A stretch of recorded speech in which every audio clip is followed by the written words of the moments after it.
আজকে আমরা বানাবো সুজির কেক। একটা মিক্সিং জারে প্রথমে 1 বাটি মতো সুজি নেব, তারপর মোটামুটি কাছাকাছি সমান সমান চিনি নেব, নিয়ে এটাকে ভালো করে পেস্ট করতে হবে। এর মধ্যে 3টে এলাচ দিচ্ছি, দিয়ে এটাকে ভালো করে পেস্ট করতে হবে।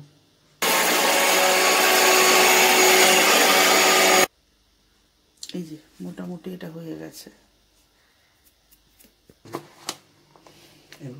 এটার মধ্যে দিচ্ছি হচ্ছে কাস্টার্ড পাউডার, মোটামুটি 3 চামচ মতো কাস্টার্ড পাউডার দিলে ভালো হয়। আমার কাছে অল্প একটু আছে, সবটাই দিয়ে দিলাম। তার মধ্যে এটার মধ্যে দেবো হচ্ছে সামান্য একটু বেকিং পাউডার, খুব সামান্য দিতে হবে, এই বেকিং সোডা এটা।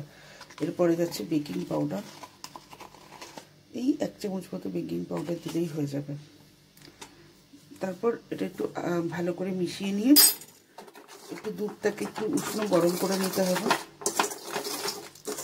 উষ্ণ গরম দুধটাকে এটাকে ভালো করে মিশিয়ে নিতে হবে। তারপরে উষ্ণ গরম দুধটাকে খুব অল্প অল্প করে দিয়ে এটার মধ্যে মেশাতে হবে।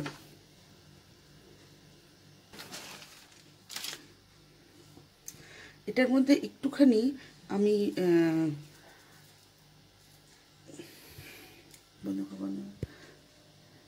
কেটে দিতে হবে।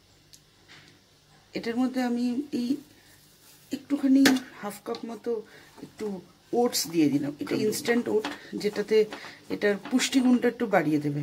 আর 1/4 কাপ মতো তেল দিলাম। এই সব কিছু ভালো করে মিশিয়ে এটাকে ভালো করে ডেনসিটিটা দেখতেই পাচ্ছেন।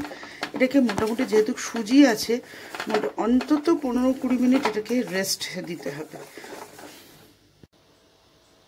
মোটামুটি 15 মিনিট হয়ে গেছে। এটা সুজিটা মোটামুটি ফুলে গেছে। সুজি একটু ফুলতে সময় লাগে, সেই জন্য সুজিটা দিয়ে একটু রেস্ট করতে হয়। এটার মধ্যে কিন্তু আমি কোনো ময়দা কিছু ব্যবহার করিনি।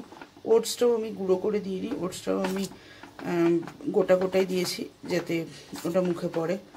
এটাকে আমি একটা মোল্ড রেডি করে নিয়েছি, এই মোল্ডের মধ্যে ঢেলে দেব।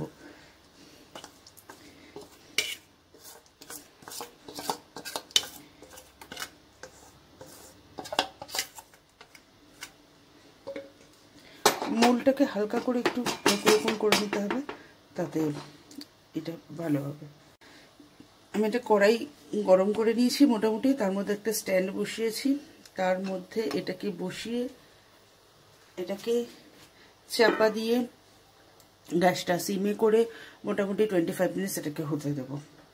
আমাদের রেডি হয়ে গেছে। এখানে এটা বসানো আছে, কিছুক্ষণ একটু বসিয়ে রাখছি। কেক আমার রেডি। আমি একটা ফক ঢুকিয়ে দেখে নিয়েছি যেটা ঠিক আছে কিনা।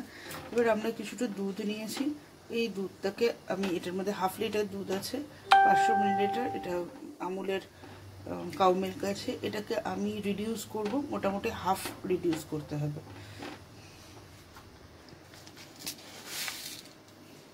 দুধের মধ্যে আমি মোটামুটি 3 চামচ মতো চিনি দিয়ে নিলাম। যদি মনে হয় পরে আর একটু দেবো, আগে এইগুলোকে ভালো করে মিশিয়ে দুধটাকে ফুটিয়ে একটু রিডিউস করে নেব, তারপর এর মধ্যে বাকি জিনিস দেবো। এটা আমি ঢেলে উপর করে নিয়েছি, কাগজটা তুলে নিলাম, তুলে নিয়ে একটু ফেটে গেছে। এটাকে আমি আবার এটার মধ্যে আবার ঢেলে নেব। আমি এটাকে এরকম করে একটু কেটে নেব ছুরি দিয়ে। সুজির কেক তো একটু ভেঙে ভেঙে যাচ্ছে, কারণ আমিও এটা প্রথমবারই করছি, সুতরাং এটাকে এরপর ওই দুধের মিশ্রণটা যেটা আমরা রেডি করব সেটা এর মধ্যে ঢেলে দেবো।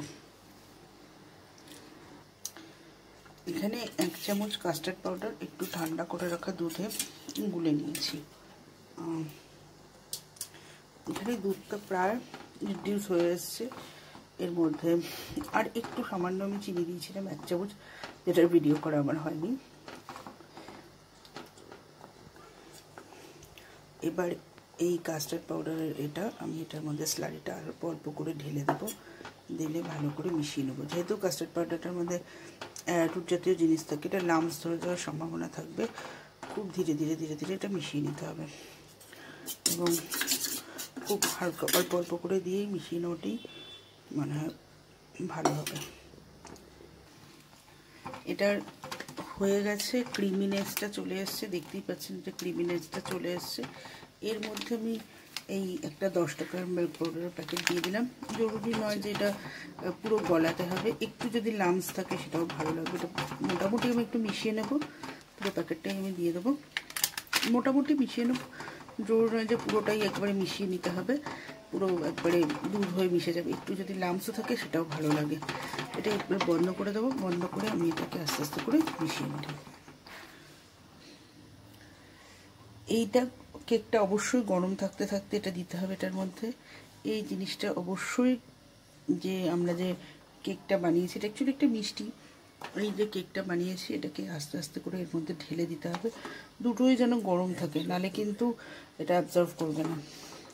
কারণ এই কেকটাও যেন গরম থাকে, এটাও যেন মোটামুটি গরম থাকে, সেইভাবেই দিতে হবে এটা, নালে কিন্তু এটা অ্যাবজর্ভ করবে না। তারপর দিয়ে একটুখানি সময় ধরে রেস্ট করতে হবে, রেস্টে দিতে হবে এটাকে।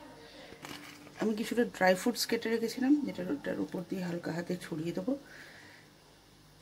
এটার মধ্যে একটু কাজু কিশমিশ আর একটু আমন্ড আছে, আর কিছু না।